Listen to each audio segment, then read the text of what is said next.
First USACC Group Build. First USACC Group Build. What? Yeah, I know. I know that. No, I know this isn't the first USACC. This is my first USACC group. I know. They did the 70 Roadrunner, then they did the 55 Ford. I know. And now they're doing the 68 Dot. I know that. I was just saying it's mine.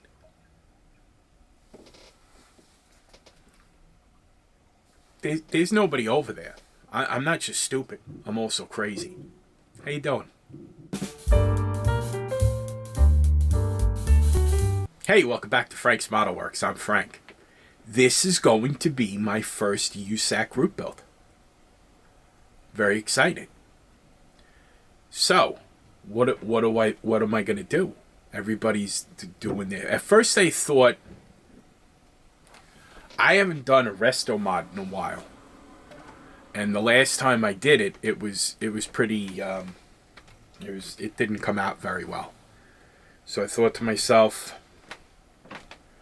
Maybe I could do a resto mod. I'll paint it hell raising. I got some slick 3D printed wheels that I downloaded from Z-Force Model Works.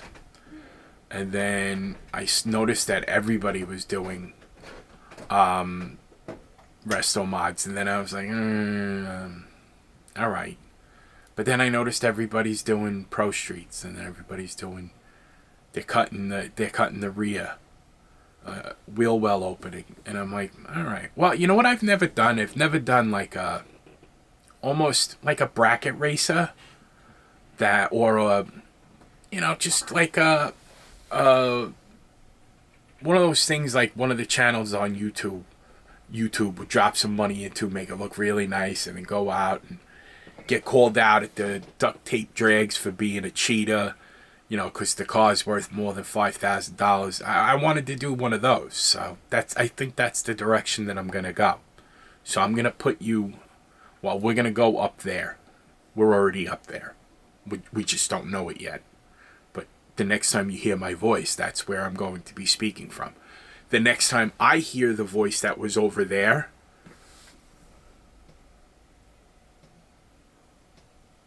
I hope that doesn't happen again. Sorry about that.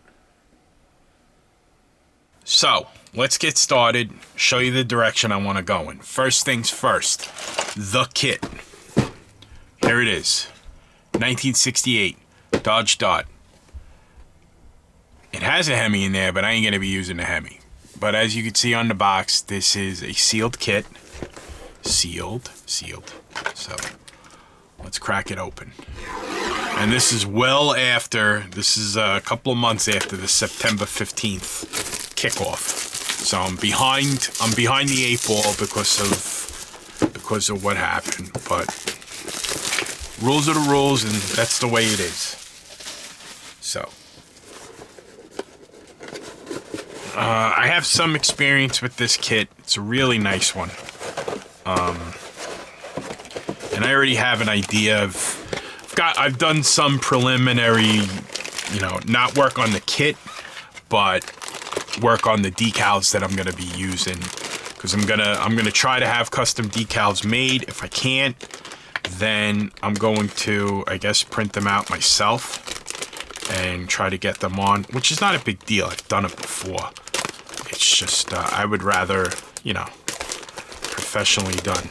For my first USACC Group Build, I'd rather have professionally done decals. Although I did the art, they're far from professional. But anyway, here's our body, 1968. I am going to be sanding off the marker lights and the GTS emblems because there's going to be something going over them. And then I have photo etch from, who made that? I think it's Fireball. Hold on a second. Let's find it. They were Fireball, FMR 228, Dodge and Plymouth, 1968, marker lights. See them? Very nice. So the link to this will be in the description. Go over, visit Mr. Osborne's site. It's some of the best products I've ever seen. I get so excited when I got a package from Fireball.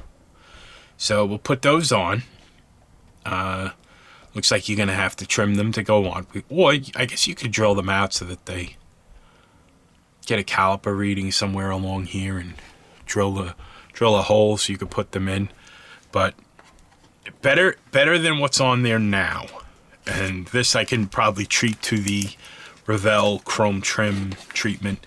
I am going to strip the chrome on the kit, and redo it, remove panel lines, you know, my usual spiel.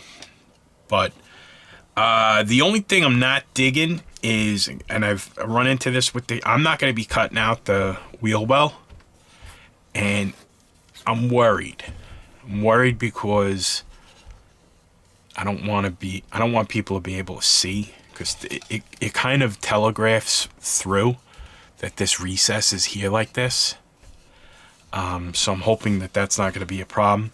Worst case Ontario, I can, pardon to all my Canadian friends, it's just an expression. Chill out. I could always use a 69 body, because that is also acceptable for this group build. And I might just do that. We'll see what happens. We'll see how it goes once I get some primer on, because you could see a witness of the recess. You see that shadow? If that shows up, if I prime that body and that's there, then I might be foregoing this body. And I have a 69, I have a couple of the 69 kits I could probably grab a body out of. There's one that's definitely I've taken some parts out of, so I might just grab the body out of there, and I'd just be shaving the emblems anyway. So there's my body. So what are you going to do with this, Frank? Like I said, it's either going to be like a bracket racer or one of those, you know, not necessarily a show car, but like a, you know, a feature racer for like events like the duct tape drags and that kind of stuff. Something fun, you know, something somebody put together that's fun. And I was going over ideas, thinking of what I could do for some nice, cool graphics. And I watched a video by Tim Kalankowitz, Tim Custom. Shout out to Tim, modeling hero, the man, the myth, the legend. When he did his Porsche Group Build 914 wheel stander, I noticed a technique he used for getting the lines. He put tape over the sides of the body that he was working on, and then like scored the outlines of character lines.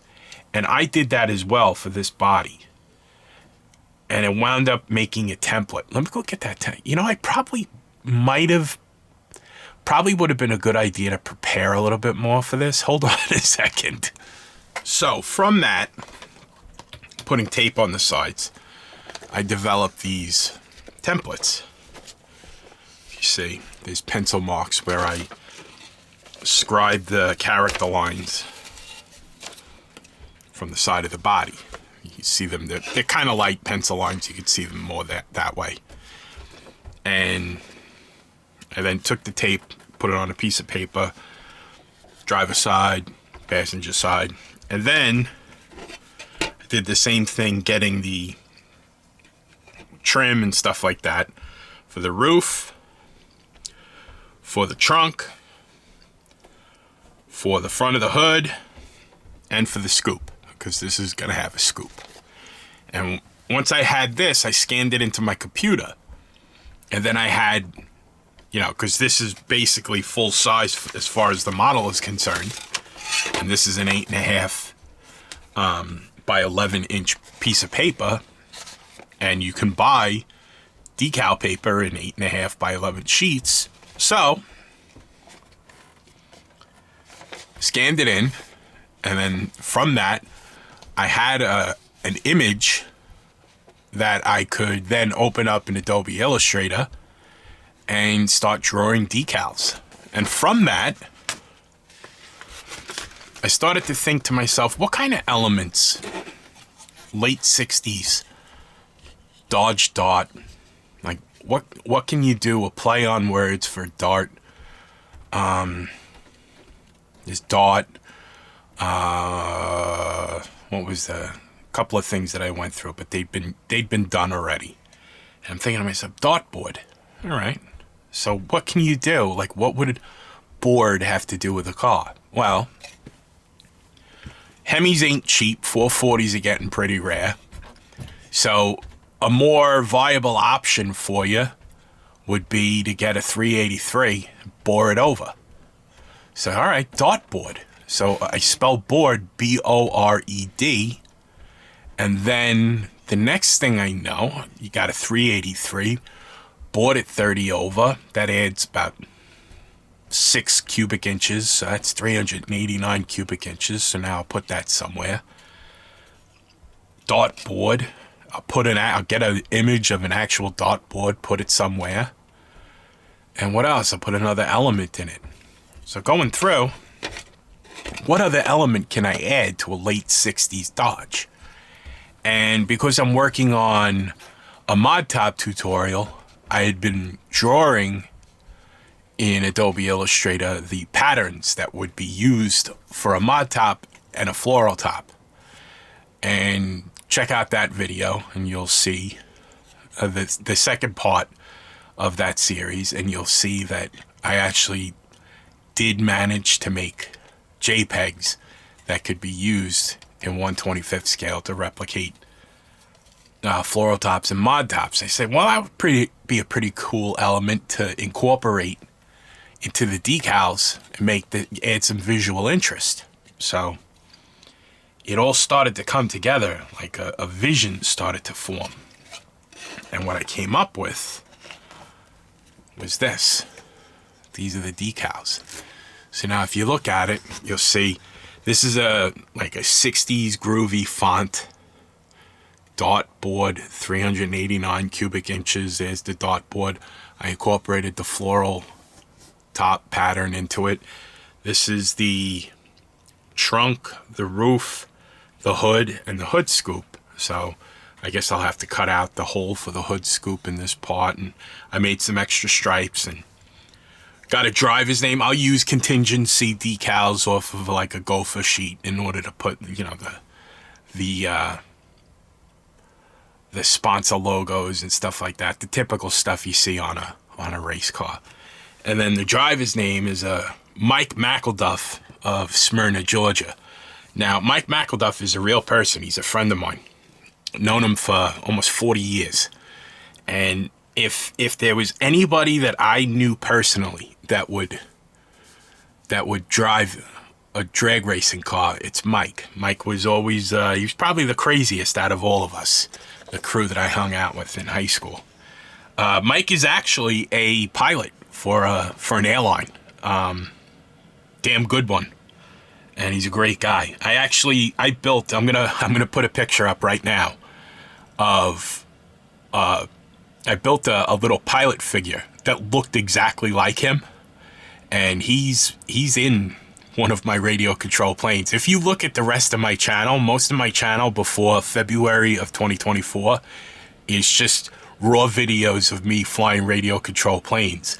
I'll put a link in the description to a video of my Extra260 with Mike's pilot figure inside of it. And I go a little crazy. And I would imagine that's how Mike would probably fly an Extra260. So Mike's going to be the driver. He lives down in Georgia nowadays. Not far from where Acme is, actually. And for the crew chief, my friend Frank Dono, who is in fact he's a mechanic. Another good friend. We all hung out together throughout high school and afterwards. So there's a little bit of sentimentality built into these decals. I printed out, this is on decal paper right now, but I had printed out multiples of these on regular paper and cut them out and made sure that they fit well on, I have another 68 kit. So there was some preliminary work going on prior to the making of this video, but this video was produced long after the September 15th start date, so you don't have to worry about that. So those are the decals. I'm gonna look into seeing how much it would cost to get these printed professionally. So we'll see. Now, color choice. Because this decal paper is clear, any light element in here, like the inside of these pistons, there's going to be nothing there. So I want it to look this way. So my canvas should probably be a white painted car, which is not a big deal. The visual interest is going to come from this, plus the contingency decals and stuff like that. So with that in mind, I ordered up some Scale Finishes 817 white base coat. And over that, let me check and see, make sure, and test, but I'd like to put some solid pearl emerald over that white base coat, just to give it that little bit of extra pop. And then throw the decals on, then clear over it, so we have a nice little car. So now, as you might have been seeing this entire time, what are we going to do about wheel and tire choices? Well, the wheels, the tires are set in stone.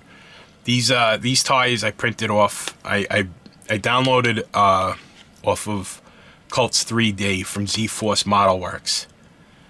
And there will be a link in the description if you have a 3D printer. The drag radials that come with, actually a lot of their files come with these drag radials and these skinny fronts. So I printed those off, and I purchased these keystones, which I printed them and then treated them to the Revell chrome spray treatment so that they look like chrome wheels. They still need to be detailed. The tires themselves are just in primer. I'm going to paint those and make those look a little bit more like rubber. Or we could go with these more classic and traditional slotted, which I painted with Splash Paints Magnesium, and then I applied aqua gloss clear over the top so that I can add a little wash in there for a little depth. Or let me pop these out. Do this off camera so it looks like magic.